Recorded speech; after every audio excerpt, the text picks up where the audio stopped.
Hai, Assalamualaikum. Salam satu Ramadan. Hari ini adalah hari pertama kita dalam bulan Ramadan. Okey, dan hari ini kita nak sembang apa ejen hartanah buat pada bulan Ramadan. Jom.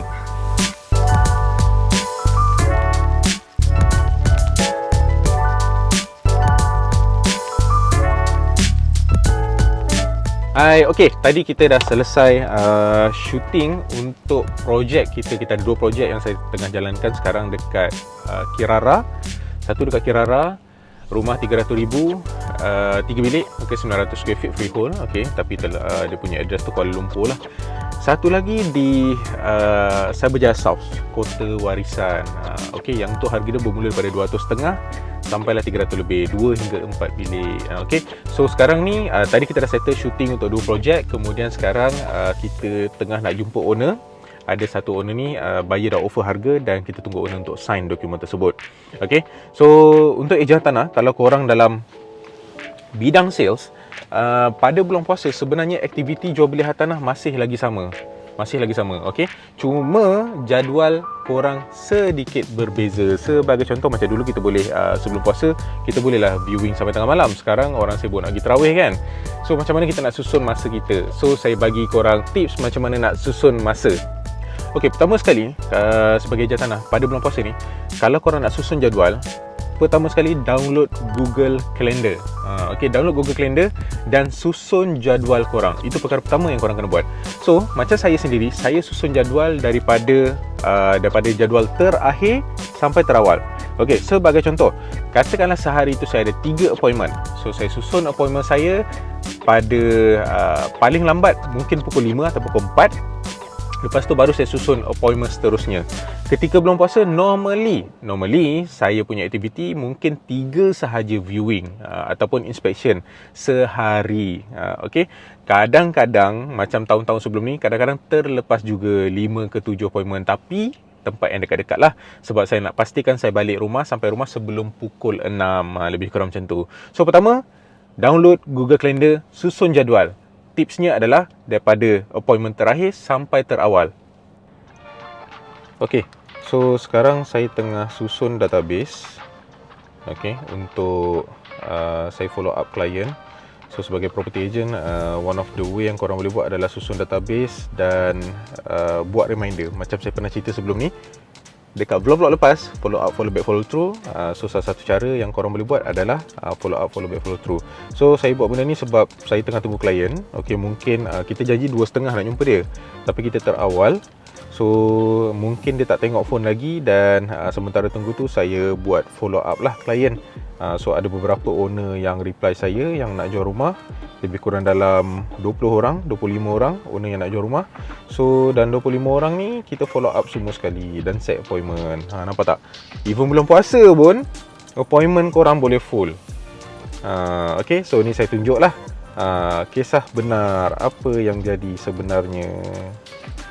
Okay, tips dia pada bulan puasa, susun database and then buat follow up, follow back, follow through. Okey, nombor 3. Tadi kita cerita pasal first, download Google Calendar. Nombor 2, pasal follow up, follow back, follow through. Nombor 3, apa yang saya buat aktiviti ketika bulan puasa sebagai rent adalah kita blast melalui blast tu maksud saya kita buat follow up, follow back, follow through tadi melalui sistem. Okey, sistem. So sebenarnya daripada korang download Google Calendar, susun jadual. Kemudian nombor 2 tadi korang dah follow up, follow back, follow through. Nombor 3, bila dah buat follow up tu, macam mana nak buat follow up? So sebenarnya 2A lah. Macam mana korang buat follow up? Saya gunakan sistem WhatsApp. Okay, WhatsApp blast. So dekat sini kita copy paste nombor-nombor klien tadi. Okay, and then kita pastekan apa yang korang nak sampaikan. Sebagai contoh, saya asingkan, bila saya buat database management, kalau korang tengok vlog saya yang lepas, kita cerita pasal database management, saya asingkan klien yang perlu di follow up, klien grade A, B, C dan D macam tu. Okay, so saya akan follow up klien yang belum saya appointment lagi untuk saya set untuk appointment. Okay, so kalau kita nak PM satu-satu, jangan banyak. So bila saya susun database, saya buat filtering dan saya copy paste klien yang saya rasa boleh dikonvertkan kepada appointment dulu. Okay, so dengan cara yang mudah, saya akan pakai WhatsApp, kemudian saya akan copy paste nombor diorang dan saya bagi tahu mesej apa yang saya nak bagi dan saya just tekan send.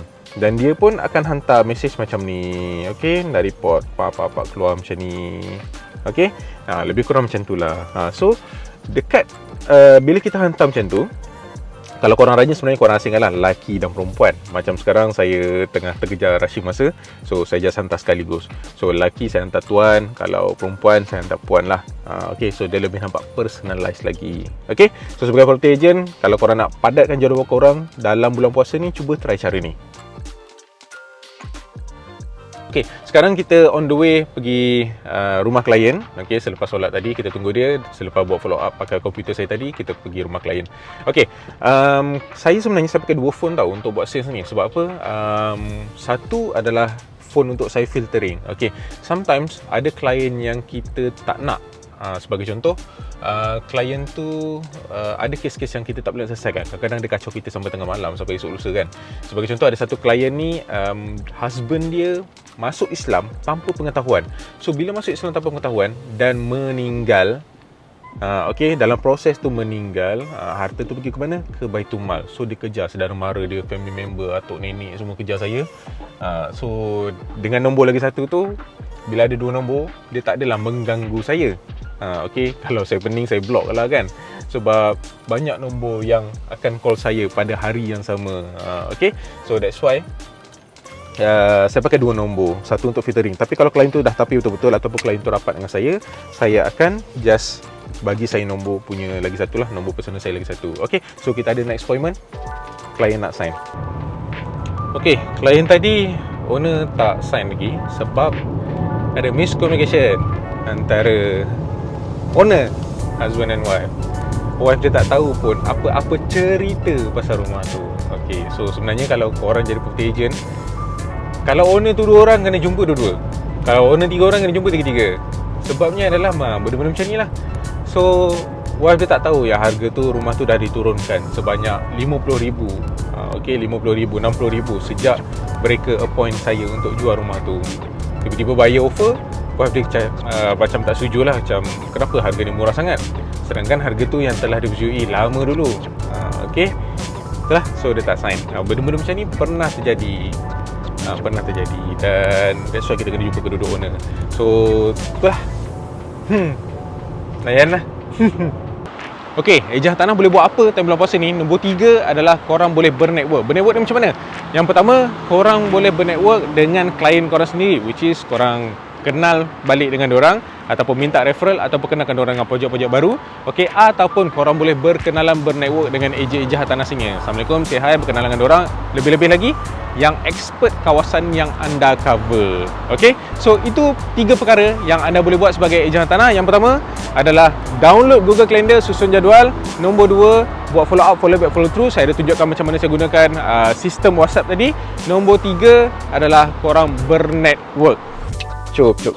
Okey, yang tadi tu, apa yang saya share tu adalah sebahagian sikit sahaja daripada apa yang kita ajar dalam modul team kita. Okey, so daripada modul kita ada beberapa jenis modul, which is yang pertama induction, kemudian kita ada ICU, intensive coaching unit, kemudian kita ada 100 day challenge, kemudian kita ada leadership program, kemudian kita ada 2 lagi program selepas tu, program advance lah selepas tu. Okey, so kalau korang nak tahu in detail, korang join team saya dan kita akan kemukakan dan kita akan bongkarkan satu-satu tips, skills, teknik yang kita dah modulkan dalam modul-modul yang saya bagi tahu tadi. Okey, itu saja vlog kita pada hari ini. Okey, jangan lupa like, subscribe dan share sekiranya bermanfaat, dan hopefully tips yang saya bagi tadi tu boleh membantu anda untuk anda jadi lebih produktif ketika bulan Ramadan. Okey, jangan lupa like, subscribe dan share. Okey, bye.